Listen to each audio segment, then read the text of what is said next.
Legend Saravana ஸ்டோரின் Akshaya Tritiya offer. சவரனுக்கு ரூபாய் 1000 தள்ளுபடி.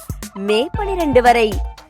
குமுளி மலைச்சாலையில் பிரேக் பிடிக்காத அரசு பேருந்தை ஓட்டுநர் சாமர்த்தியமாக சாலையோர தடுப்பில் மோதி நிறுத்தியதால் பெரும் அசம்பாவிதம் தவிர்க்கப்பட்டது.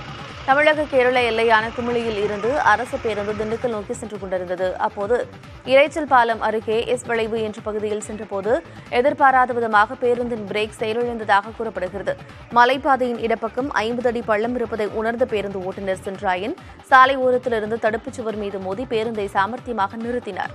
இதனால் பெரும் விபத்து தவிர்க்கப்பட்டது. இருப்பினும் பயணி ஒருவருக்கும் நடத்துனர் கிருஷ்ணமூர்த்திக்கும் லேசான காயம் ஏற்பட்டது. இதனையடுத்து உடனடியாக பேருந்தில் இருந்த பயணிகள் மாற்று பேருந்தில் அனுப்பி வைக்கப்பட்டனர்.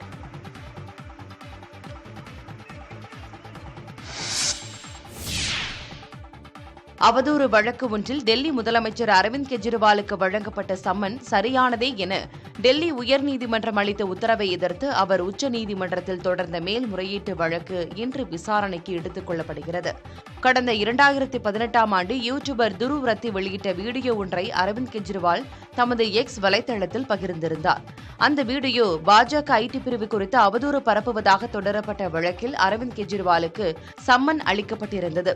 இதை எதிர்த்து அரவிந்த் கெஜ்ரிவால் தொடர்ந்த வழக்கை விசாரித்த டெல்லி உயர்நீதிமன்றம் சம்மனை ரத்து செய்ய மறுத்துவிட்டது.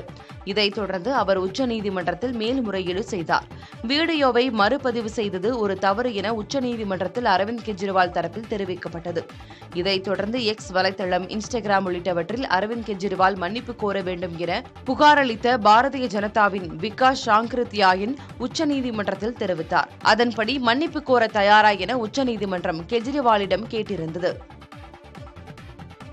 லெஜண்ட் சரவணா ஸ்டோரின் அக்ஷய திருதியை ஆஃபர். சவரனுக்கு ரூபாய் 1000 தள்ளுபடி. மே 12 வரை.